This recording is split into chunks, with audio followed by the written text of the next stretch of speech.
La marca de fuego en su palma era un grito mudo de la traición más cruel, una cicatriz imborrable grabada por la mano de su propio pueblo. Isadora, con apenas 22 primaveras, era la paria de El Rescoldo, una sombra delgada con ojos claros que reflejaban la desolación de un alma condenada. Creció bajo el manto asfixiante de un catolicismo férreo, donde su don para sanar era veneno, su conexión con la tierra, herejía. Sus padres, consumidos por el miedo y la vergüenza, la habían entregado en una plaza polvorienta, atada, humillada, como ofrenda a la sed de un Dios severo. Fue arrojada al desierto, al abismo de lo desconocido, a la merced de aquellos a quienes llamaban salvajes y paganos, los apaches, pero lo que todos creyeron su final, el castigo divino por sus brujerías, estaba a punto de desvelar un destino inconcebible. Un giro inesperado aguardaba en la vastedad silente, donde la condena se transformaría en un idilio y la paria encontraría su santuario. Si esta historia te conmueve el alma, dime desde dónde la escuchas. Isadora, con 22 primaveras, era la sombra de El Rescoldo. Su figura delgada, casi etérea, se perdía entre las callejuelas polvorientas del pueblo, un lugar anclado en la devoción más férrea. Sus ojos, insólitamente claros para la gente de allí, portaban el peso de un alma atormentada, reflejando una sabiduría antigua que su comunidad confundía con pecado. Nacida en la clase más baja, su existencia era un murmullo, un error que el catolicismo dogmático de sus mayores no podía perdonar. Su don, una sensibilidad innata para sanar, era percibido como brujería, un veneno en la sangre que la convertía en paria. Vestía ropas sencillas y gastadas, telas descoloridas que se aferraban a su cuerpo como una segunda piel, intentando fundirse con el polvo, deseando ser invisible. Desde niña, la humillación había sido su constante compañera, un estigma tatuado no en la piel, sino en el alma. Cada mirada de desprecio, cada susurro de bruja, se había clavado en su memoria como astillas de cristal. Sus propios padres, consumidos por el miedo y la vergüenza, la habían criado con una mezcla hiriente de repulsa y temor. Para ellos era una anomalía, un castigo divino, la oveja negra que desviaba el rebaño del camino de Dios. En la plaza, bajo la sombra imponente de la iglesia y la mirada severa del sacerdote, Isadora aprendió a encogerse, a desviar la vista, a hacer de su presencia una ausencia, esperando que el olvido la cubriera.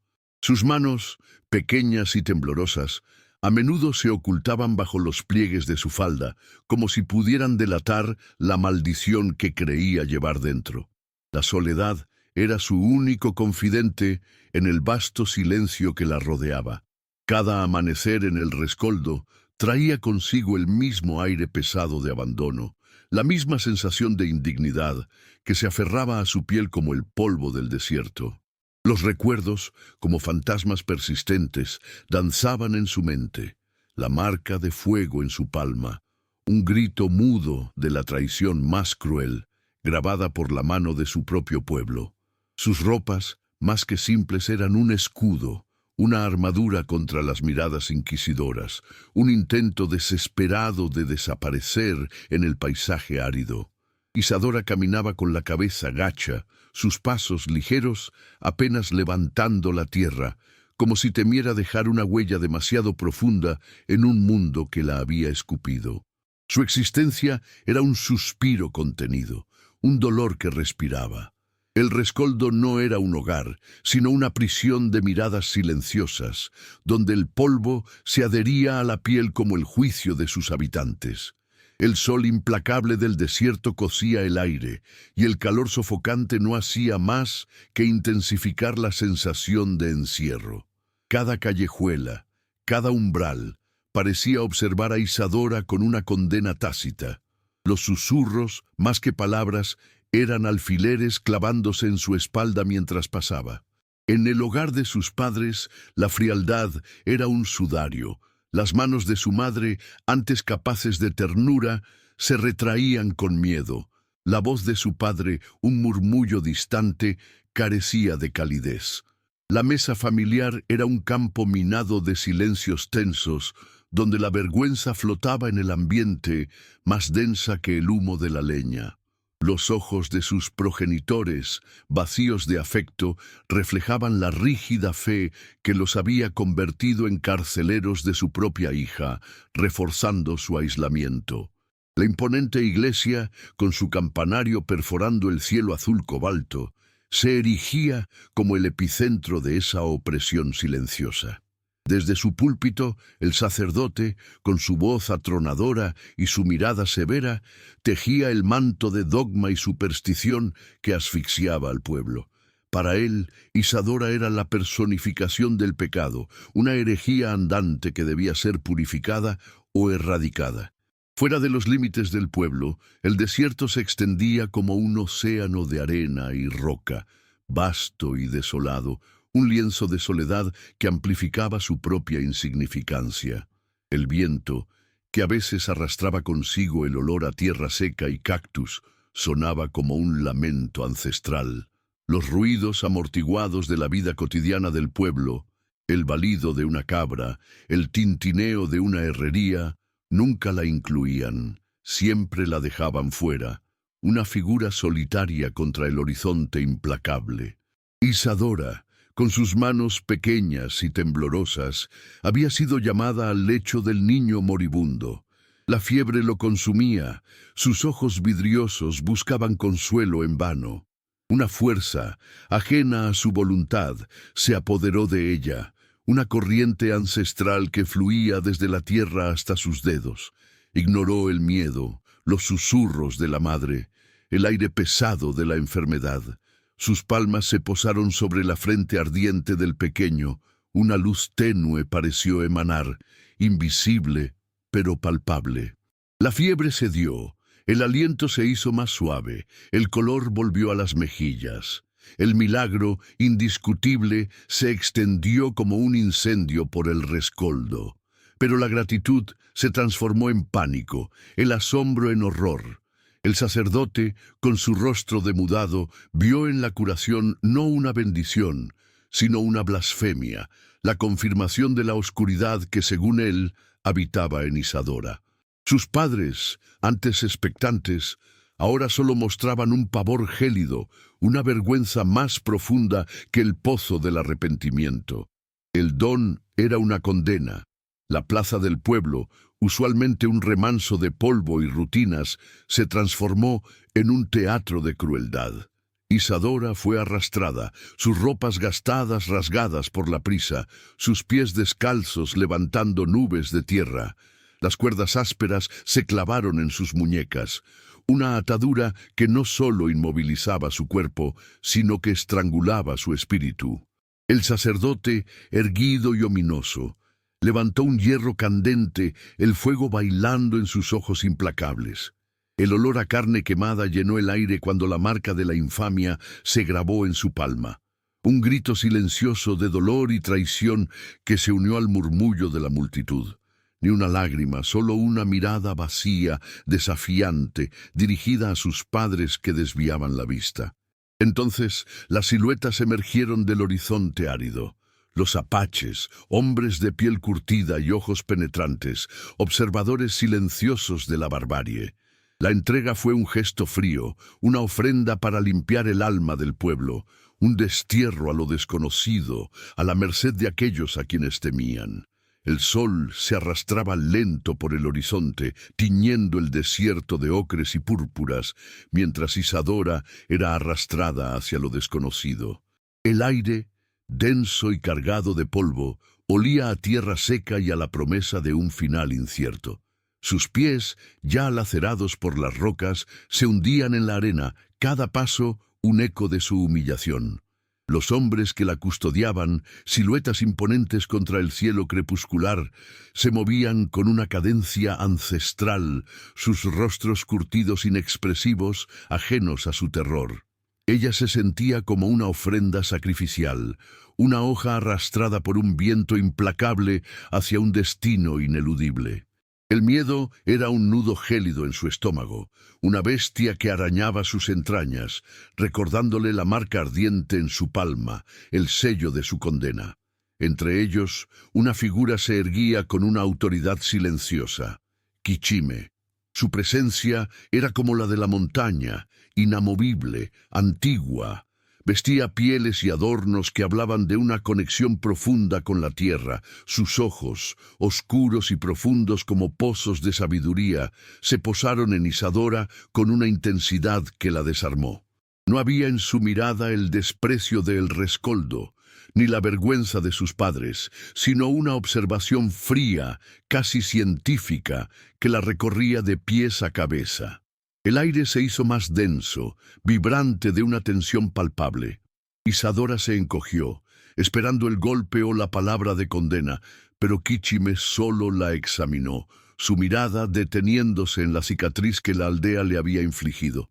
En ese silencio cargado, el abismo entre sus mundos se reveló, inmenso e incomprensible.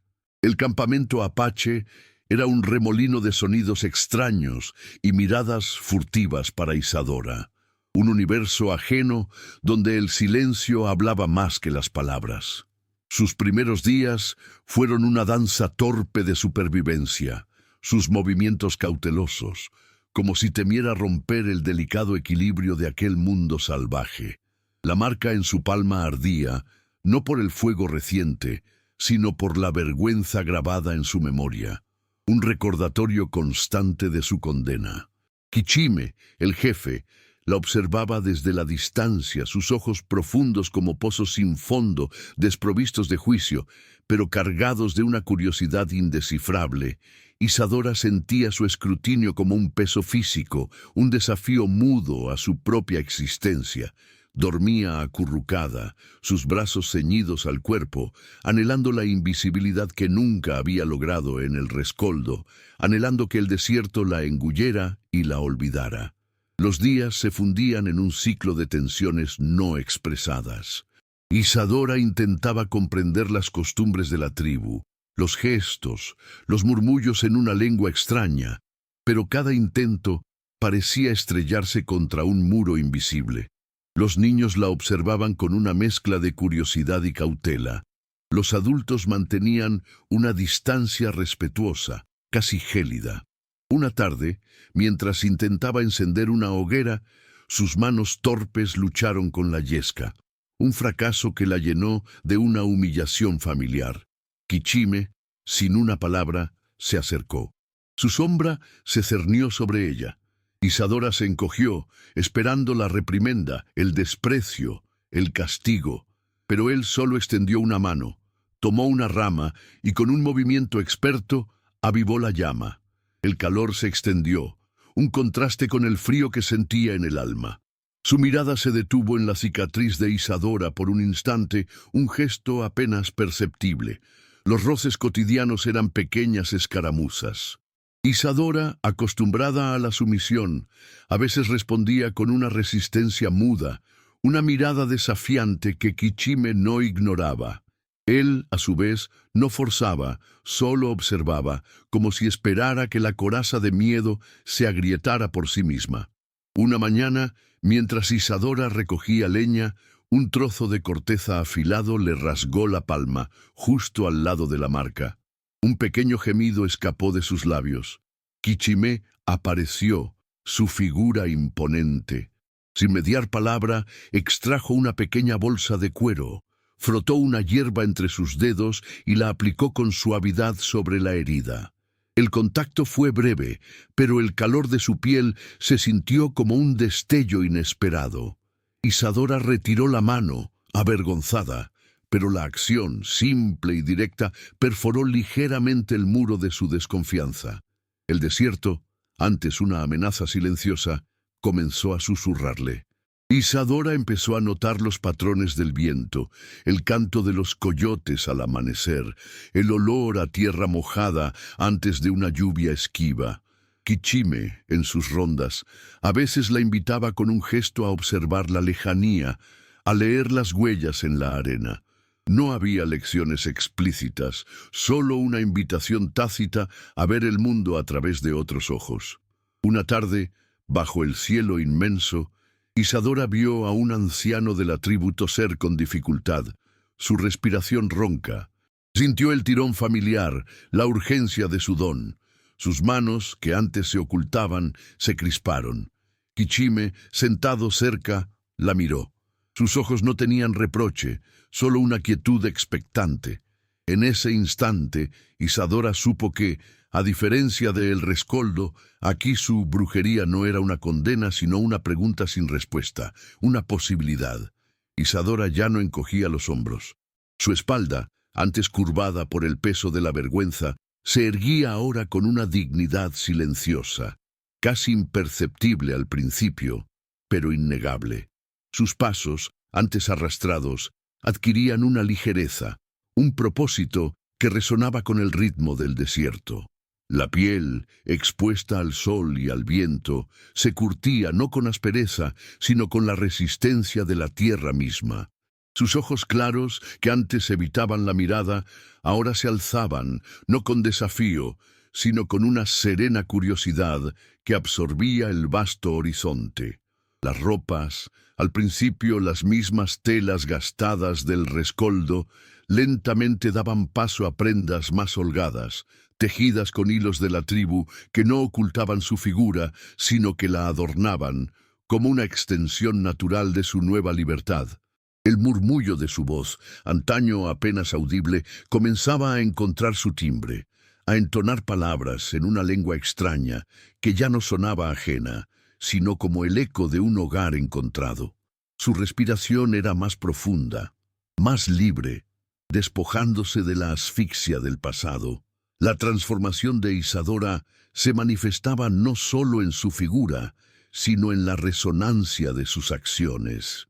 Una tarde, cuando un niño pequeño cayó enfermo con fiebre, sus manos, antes temblorosas y ocultas, se extendieron con una seguridad instintiva.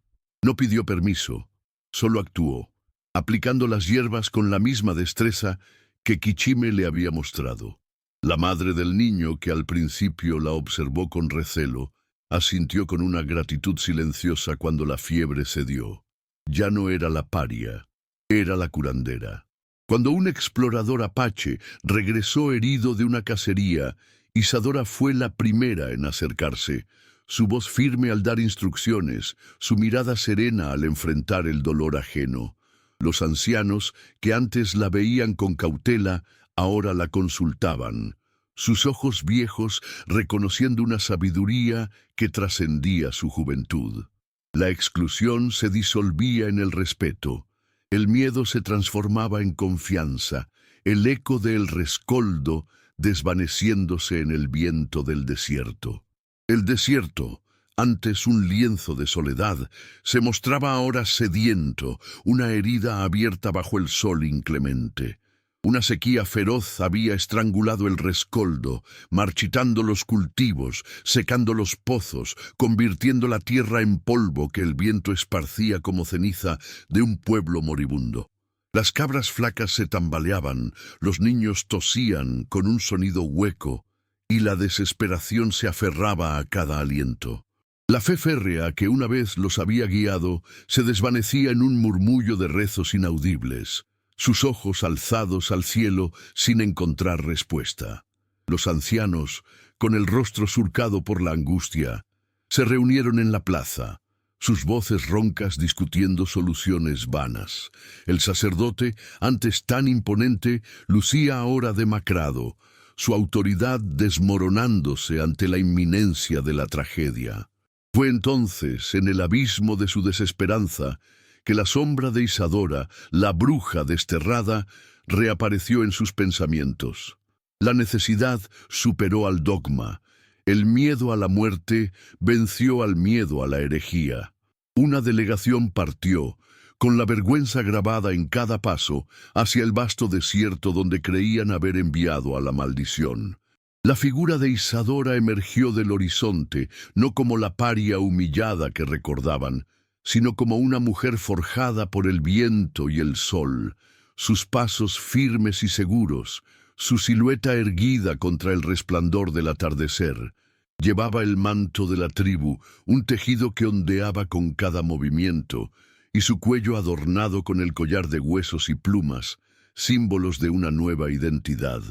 Sus ojos, antes llenos de pavor, ahora irradiaban una calma profunda, una sabiduría ancestral que desarmó a los que la esperaban.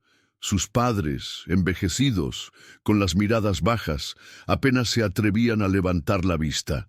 El silencio en la plaza era denso, pesado, cargado de arrepentimiento y una vergüenza que quemaba más que el hierro.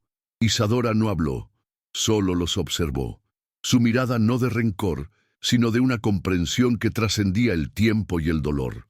Sus manos, antes ocultas, se alzaron fuertes, seguras.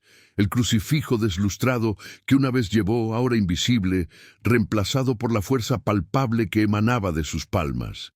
Isadora se movió con la gracia de quien conocía los secretos de la tierra.